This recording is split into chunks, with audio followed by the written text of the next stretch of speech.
Paper వదిలాడు, ఇలా లేచాడు, చెప్పులు ఇప్పాడు, దూకేశాడు. క్లాస్లో వాళ్ళు క్వశ్చన్స్ అడుగుతున్నారా, అడిగిన క్వశ్చన్స్కి ఆన్సర్ చెప్తున్నారా,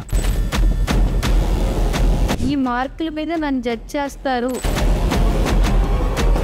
all of this should be part of the assessment. National education policy will justify these things, sir. They still have only written assessment. Top diplomats of India, వాళ్ళ పిల్లలకు కూడా యుఎస్ సిటిజన్షిప్ చేస్తున్నారు. Indian education సిస్టంలో కూడా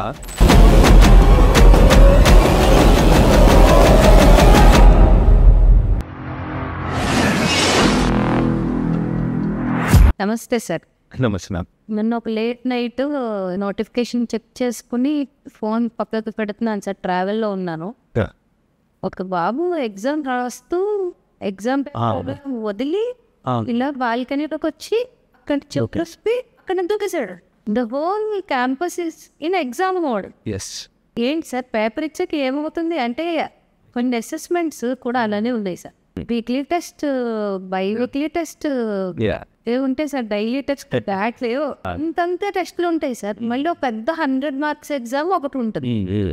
అంటే ఈ మార్కుల మీద నన్ను జడ్జ్ చేస్తారు ఫిక్స్ అయిపోయినప్పుడు ఒక స్టూడెంట్ మైండ్ సెట్ ఆ వీడియో చూసి నాకు ఎంత భయం వేసిందో సార్. లైవ్ సార్, సీసీ కెమెరాలో లైవ్ పేపర్ వదిలాడు, ఇలా లేచాడు, చెప్పులు ఇప్పాడు, దూకేశాడు.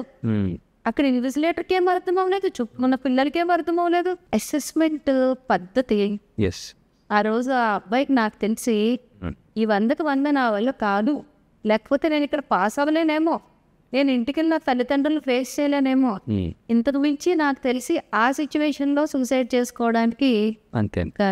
How do you assess your students?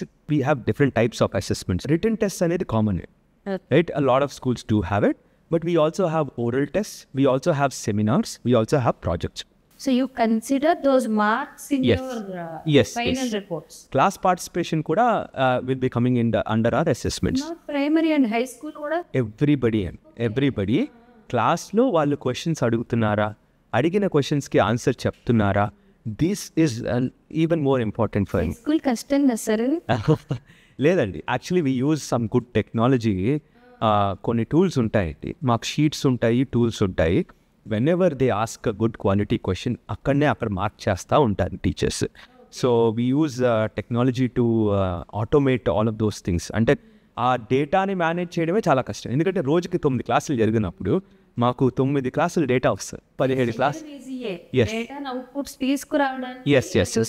Very important, ఎందుకంటే క్లాస్లో వాడు ఎంగేజ్ అయ్యాడు అనుకోండి, ఆటోమేటిక్గా చదువు వస్తుంది, right? If is asking good questions ఎలా రాకుండా ఎలా ఉంటుందండి? It is able to give a good seminar on the concept. కొంతమంది చాలా బాగా చెప్పగలుగుతారు. So that also gives them a very deeper understanding. అలాగా ఓరల్ టెస్ట్, కొన్ని వైవాస్ కండక్ట్ చేస్తాను, oral test they can perform, right? All of this should be part of the assessment. Andukane continuously we assess the child. It is not one exam that will take care of the entire and that will decide the future of the child anedi undakodu. That's why at some level naku IIT JEE ane exam kuda తీసేస్తే బాగుంటుందని అనిపిస్తుంది. For God's sake. Yes. మొత్తం మన education system institute వాళ్ళు ప్రైవేట్గా entrance పెట్టుకుని అంటే there are challenges అండి. ఇప్పుడు ఫర్ ఎగ్జాంపుల్ యూఎస్ చూసుకున్నారనుకో, శాట్ అనే ఒక ఎగ్జామ్ ఉంటుంది, కానీ అదొక ఎగ్జామ్తో వాళ్ళు అసెస్ చేయరు. శాట్ స్కోర్స్ ఉంటాయి, ఎస్సేస్ ఉంటాయి, వాళ్ళ కరిక్యులమ్స్ అంటే వాళ్ళ ఎక్స్ట్రా కరిక్యులర్స్ ఏం చేశారో చూస్తారు, పర్సనల్ ఇంటర్వ్యూస్ తీసుకుంటారు. It all takes a little bit of time, కష్టమే. అందుకే 7-8 months ముందరేమో ఇవి స్టార్ట్ అవుతాయి, 3 years ముందర 2-3 months చిన్నప్పటి నుంచి. కొంతమంది యాక్చువల్గా ఇండియన్ పేరెంట్స్ అయితే హార్వర్డ్ లాంటి వాటికి పంపించాలనుకుంటే హాబీ ఒకటి గట్టిగా వాళ్ళు ఏదో నేషనల్ లెవెల్ చేసేయాలి, అది ఒకటి ఉంటుందండి. ఇంకోటి విభత్సమైన ప్రాజెక్ట్, ఒక అకాడమిక్ ప్రాజెక్ట్ ఒకటి చేసేయాలి చిన్నప్పటి నుంచి.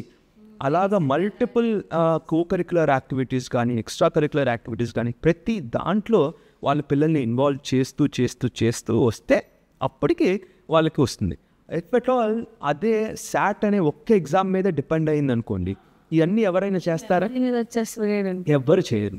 That's why I think Indian education సిస్టంలో కూడా ఈ వన్ ఎగ్జామ్ బేస్డ్ అసెస్మెంట్స్ని కొంచెం తీసేసి how do we bring a continuously 360-degree assessment అనేది government unfortunately top diplomats of India వాళ్ళ పిల్లలకు కూడా యుఎస్ సిటిజన్షిప్ చేసుకున్నారు సార్.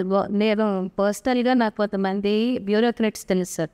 నేను సివిల్స్ ప్రిపేర్ అయినప్పుడు నాతో పాటు ప్రిపేర్ అయ్యి ఇప్పుడు మంచి పొజిషన్స్లో ఉన్నవారు. నేను ఆస్దే మీరు ఇంత కంట్రీ అని ఇలా అని కదా, ఎందుకు మీ పిల్లలు యుఎస్ సిటిజన్ అవ్వాలని అనుకుంటాము? 2-3 సమాధానం సార్. సిస్టమ్ భయం, ఎడ్యుకేషన్ సిస్టమ్ ఆ ఓవరాల్ డెవలప్మెంట్ కానీ ఇది కానీ కొంచెం వాళ్ళు అక్కడ కంఫర్టబుల్గా ఫీల్ అవ్వడమే తప్ప మాకేం ఇండియా మీద నెగటివ్ ఫీలింగ్స్ కానీ ప్యాట్రియాటిజం లేకపోవడం కానీ, ఇంక్లూడింగ్ మా అబ్బాయిని చూసినప్పుడు కూడా నాకు భయం వస్తుంది. ఎందుకంటే ఓవరాల్గా మీరు ఏమన్నా అడిగితే ఇంకా రాజమౌళి రేంజ్లో చెప్పారు. రాయమంటే మాత్రం రాయగండి. ఓన్లీ బేసిస్ ఆఫ్ అసెస్మెంట్ రాయడం అయింది అనుకోండి, నా కొడుకు పొటెన్షియల్ అంతా ఎక్కడికి వెళ్ళిపోతున్నట్టు. ఇప్పుడు హీస్ ఫస్ట్ క్లాస్, ఇప్పటికీ వాడికి భయం పట్టుకుంది. నేను ఇది రాయలేనమ్మా, నేను చెప్పగలిది నేను ఇది చెప్పేస్తాను, నేను ఇది రాయను. But I'm insisting to write as a parent. మన మా ఫ్రెండ్ ఫిలిం డైరెక్టర్ వచ్చారు సార్, ఒకళ్ళు వచ్చి నువ్వు ఎందుకు నీ చదివిస్తావు, నువ్వెందుకు నార్మల్ స్కూలింగ్లో పెట్టావేది, నువ్వెందుకు ఇండస్ట్రీకి పంపించేయలేదు, ఇంకా నువ్వు వాడు పొటెన్షియల్ నువ్వే కిల్ చేసేస్తున్నావు. భయపడుతున్నాడు కదా, ఈ భయం ఉండిపోతే వాడి కెరియర్ మీద ఎఫెక్ట్ అవుతుంది కదా. Then I was explaining him basic holistic education లేకుండా అంత చిన్న వయసులో పిల్లల్ని అటు ఇటు మరించారు. But as you said somewhere, do you think national education policy will justify these things? అంటే వాళ్ళ main intention behind national education policy is actually a very good one. వాళ్ళు ఏం చెప్తున్నారంటే మెమరైజేషన్ స్కిల్ కాదు, ఇప్పుడు further more analytical skills, problems solving skills, వీటి మీద focus చేయండి. ఎందుకంటే మా అసెస్మెంట్స్లో ఒక 10% మెమరైజేషన్ మీద వస్తే ఇంకొక 20% ప్రాబ్లమ్ సాల్వింగ్ మీద వస్తుంది అనే ఒక డిఫరెంట్ ఈక్వేషన్ వాళ్ళు ఇచ్చారు. ఇదివరకు 90% మెమరైజేషన్ మీద జరిగేది. So that's a very good change. ఎందుకంటే ఆటోమేటిక్గా మేము టీచ్ చేసేది దాని లెవెల్లో ఉండాలి, లేకపోతే వాళ్ళకు తక్కువ మార్కులు వస్తాయి. But still they still have only return assessment at this point of time. 80% they are having a written assessment, 20% they are giving us an internal marking, which is where continuous assessment comes into picture. So 20% ఏదైతే school చూస్తుందో ఈ 20%లోనే there are 4 different things that we look at. And that is why CBSEలో ఎక్కువ మంది pass percentage achieve చేసేస్తారేమో sir. Pass percentage actually సిబిఎస్ఈలో అంత ఎక్కువ కాదండి. 20% ఉన్నా సరే సిబిఎస్ఈ అసెస్మెంట్ కూడా 100%. యాక్చువల్లీ అట్ నేషనల్ లెవెల్ నేను చెప్తున్నాను. Actually CBSE assessment is much stronger assessment than a state board assessment. Yes ఎందుకంటే అందులో మెమరైజేషన్ మీద తక్కువ ఉంటాయి. స్టేట్ బోర్డ్ చూసుకుంటే almost 90% of them are memorization based questions. So text book వెనకాల క్వశ్చన్స్ ఒక 10 ఉంటే దాంట్లో నుంచి కనీసం ఒక 3-4 వస్తాయి. కానీ సిబిఎస్ఈలో మీకు అలా రావు, which makes it a little bit difficult for the students to answer. కానీ ఒక 20% ఇంటర్నల్ మార్కింగ్స్ వల్ల మేబీ ఏదైనా అవ్వచ్చేమో తెలియదు. కానీ but still at a national level CBSE is a good examination. ఎన్ఈపిలో మీరు నేను వీడియోస్ వస్తున్న చాలా మంది ఫ్రెండ్స్ కూడా అందరూ న్యూ జన్ పేరెంట్స్. ఈ డేట్ ఆఫ్ బర్త్ జాయిన్ అవ్వడం, డేట్ ఆఫ్ బర్త్ ఇయర్ వీటి గురించి ఆలోచిస్తున్నారు. చాలా మందికి ఇంకా నేషనల్ ఎడ్యుకేషన్ పాలసీ మీద కూడా అవేర్నెస్ పెరగాలి. అండ్ అందరూ కూడా స్కూల్స్ లో అసలు ఏం జరుగుతుంది, మేనేజ్మెంట్ కూడా ఎంత ఐడియా ఉంది ఏం జరుగుతుంది అనే విషయం, ఏంటి ఆబ్జెక్టివ్ ఆఫ్ ద స్కూల్ ఏంటి, మన విజన్ మిషన్ స్టేట్మెంట్ ఏంటి అనేది తెలుసుకోవడం కూడా చాలా ఇంపార్టెంట్. సో స్కూల్స్ని చూస్ చేసుకునే క్రైటీరియాలో ఇంకో 2 చేయాల్సిందే. Thank you very much sir for your valuable inputs. చూశారు కదండి, మనకి దీపక్ గారు వివిధ అంశాలపైన చాలా చక్కటి వివరణ ఇచ్చారు.